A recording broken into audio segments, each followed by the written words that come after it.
देश के भविष्य को नई दिशा देने वाले बाल वैज्ञानिकों को प्रोत्साहन देने की आवश्यकता है। यह बात राज्य के गृह निर्माण, शालेय शिक्षण, सहकार और खनन राज्य मंत्री एवं वर्धा जिले के पालक मंत्री डॉक्टर पंकज भोयर ने कही। जिला परिषद शिक्षा विभाग की ओर से आयोजित 53वीं जिला स्तरीय बाल वैज्ञानिक प्रदर्शनी का उद्घाटन वर्धा स्थित JB सायन कॉलेज के सभागृह में किया गया। इस अवसर पर पालक मंत्री डॉक्टर पंकज भोयर ने कहा कि देश के कई वैज्ञानिकों ने नवोन्मेष के माध्यम से भारत का नाम रोशन किया है। इस समय डॉक्टर पंकज भोयर ने कहा कि ग्रामीण और शहरी क्षेत्रों के छात्रों को समान अवसर मिलना चाहिए। बाल वैज्ञानिक ही भविष्य की असली पूंजी है और उन्हें सही दिशा व मंच देना हम सभी की जिम्मेदारी है। प्रदर्शनी के माध्यम से विद्यार्थियों ने विज्ञान और तकनीक से जुड़े कई नवाचारी प्रोजेक्ट प्रस्तुत किए। यह मंच छात्रों की रचनात्मक और वैज्ञानिक सोच को बढ़ावा देने में अहम भूमिका निभा रहा है।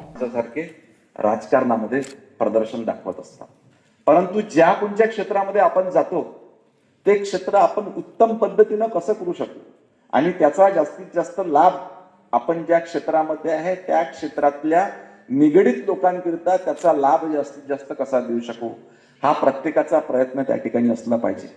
आज मला आनंद होतोय की आणि विशेष करून आज मी प्रभारी म्हणून अमरावती महानगरपालिकेचा इन्चार्ज त्या ठिकाणी आहे, ते सोडून मी फक्त इतक्याकरिता आलो की आज आपल्या जिल्ह्याची ही बाल विज्ञान प्रदर्शनी याचं आयोजन या ठिकाणी झालंय। त्या कार्यक्रमाकरिता मी विशेष करून अमरावतीवरून या ठिकाणी उपस्थित झालो, कारण माझ्या काही भावना या महाविद्यालयासोबत त्याच पद्धतीनं आपल्या ह्या शालेय शिक्षण विभागासोबत राज्याचा शालेय शिक्षण मंत्री म्हणून सध्या काम करतोय आणि ह्या विज्ञान क्षेत्रातल्या विद्यार्थ्यांना चांगल्या पद्धतीच्या सोयी मिळाल्या पाहिजे। त्यांना अनेक विद्यार्थी आता भार्गव सरांनी सांगितलं की आपल्या संस्थेच्या माध्यमातून जवळजवळ 30 शाळांसोबत त्यांचं काम चालू आहे, परंतु त्यांनी जेव्हा संपूर्ण जिल्ह्यामध्ये दौरा काढला तर 100 शाळा चांगल्या पद्धतीने त्या ठिकाणी काम करू शकतात अशी माहिती त्यांनी आपल्याला या ठिकाणी दिली। तर आपल्या ग्रामीण भागातल्या विद्यार्थ्यांना देखील चांगली उत्तम संधी मिळाली पाहिजे, शहरी भागातल्या विद्यार्थ्यांना देखील चांगली संधी मिळाली पाहिजे। त्या ठिकाणी ती शाळा अनुदानित असो, विना अनुदानित असो किंवा खाजगी असो, या प्रत्येक ठिकाणी शिकणाऱ्या विद्यार्थ्यांना सर्व समान संधी मिळाल्या पाहिजे। आणि विशेष करून आज विज्ञान क्षेत्रामध्ये आपण वेगळी प्रगती या देशाचे पंतप्रधान सन्माननीय नरेंद्रजी मोदी यांच्या नेतृत्वात करतो आहे। अनेक नवीन इनोव्हेटिव्ह प्रयोग त्या ठिकाणी आपल्या देशातल्या वैज्ञानिकांनी समोर आणलेले आहे, ज्याच्या माध्यमातून आपल्या देशाचं नाव आज संपूर्ण जागतिक स्तरावर त्या ठिकाणी झालेलं आहे।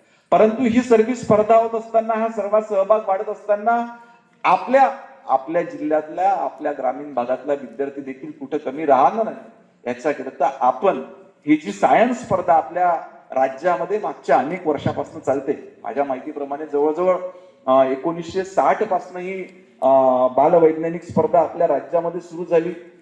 मागच्या वेळेस मला अमरावतीला स्टेट लेवलची जी सायन्स एक्झिबिशन स्पर्धा होती त्याच्या बक्षीस वितरणाकरिता राज्याच्या आमच्या शालेय शिक्षण विभागानं बोलवलं आणि मी त्यांना विचारलं, ते बक्षीस वितरण माझ्या हाताने होत होतं। अमरावतीला आपल्या त्या ठिकाणी ठाणे, नंदुरबार, सिंधुदुर्ग या ठिकाणावरनं विद्यार्थी आले होते, त्यांच्यासोबत काही जणांसोबत त्यांचे पालक होते, त्यांचा एक शिक्षक होता, त्यांच्यासोबत त्यांचं मॉडेल होतं। हे सर्व करत असताना जेव्हा ते विद्यार्थी मंचावर बक्षीस घेण्याकरता आले तर मी आमच्या शिक्षण विभागाच्या अधिकाऱ्यांना विचारलं की का आपण किती प्राइजेस आहे विद्यार्थ्यांना देतो? साहेब आपण 5,000 रुपये त्या ठिकाणी देतो।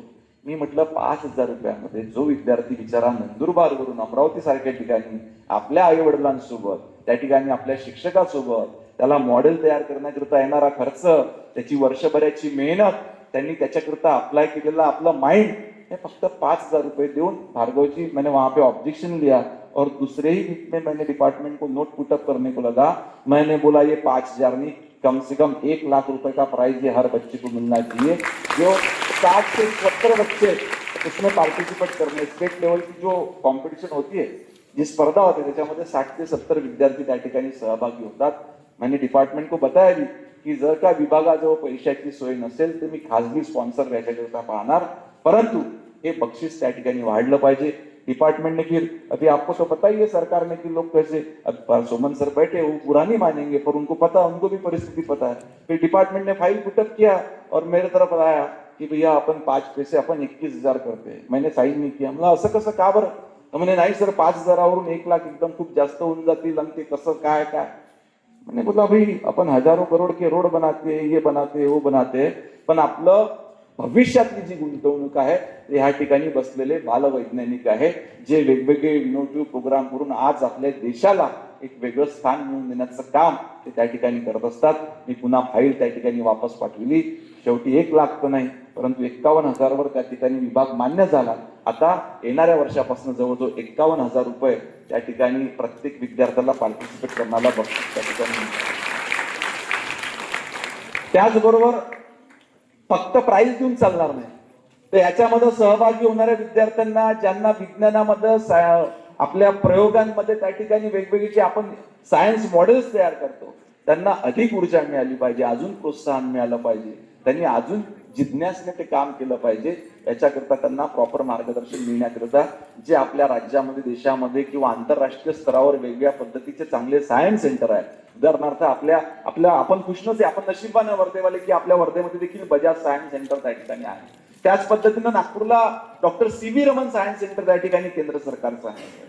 इस्रो आपल्या बँगलोरला त्या ठिकाणी इस्रोचं सेंटर त्या ठिकाणी आहे आणि आंतरराष्ट्रीय स्तरावरती नासाचं सेंटर त्या ठिकाणी आहे. मी विभागाला अजून एक निर्णय त्या ठिकाणी घ्यायला सांगितला की संपूर्ण राज्यातले, कारण ही स्पर्धा संपूर्ण राज्यभर त्या ठिकाणी चालत असते, संपूर्ण राज्यातले जे प्रत्येक तालुकास्तरीय प्रदर्शनी होते त्या प्रत्येक तालुक्यातले 21 विद्यार्थी हे डॉक्टर सी.व्ही. रमन सायन्स सेंटरला त्या ठिकाणी गेले पाहिजे.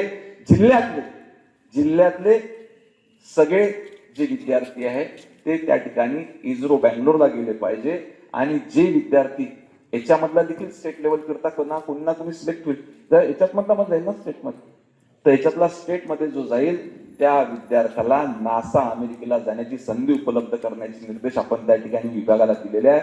लवकरच आपल्यामधले आज मॉडेल ज्यांचे आहे त्यातले कोणकोण विद्यार्थी या ठिकाणी उपस्थित आहे, हात वरता करता येईल. मॉडेल जवळ बसलेले आहे.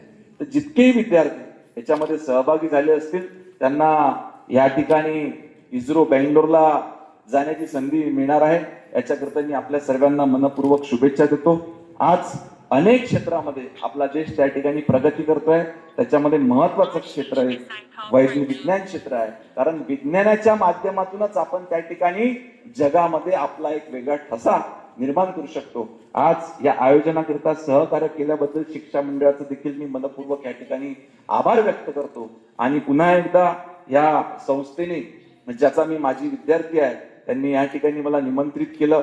माझ्या देखील जुन्या आठवणी या ठिकाणी आता ताज्या झाल्या आणि ह्या संस्थेच्या माध्यमातून फार मोठी संस्था आहे, फार मोठं शिक्षण क्षेत्रात विशेष करून वर्धा जिल्ह्यामध्ये फार मोठं या संस्थेचं काम त्या ठिकाणी आहे. त्या संस्थेसोबत टायअप करून आपण अजून काय त्या ठिकाणी करू शकतो याचा प्रयत्न देखील जिल्हा प्रशासन आणि सरकारच्या माध्यमातून आपण त्या ठिकाणी करू. या ठिकाणी उपस्थित समस्त विद्यार्थ्यांना मी माझ्या मनपूर्वक शुभेच्छा देतो आणि माझे 2 शब्द संपते.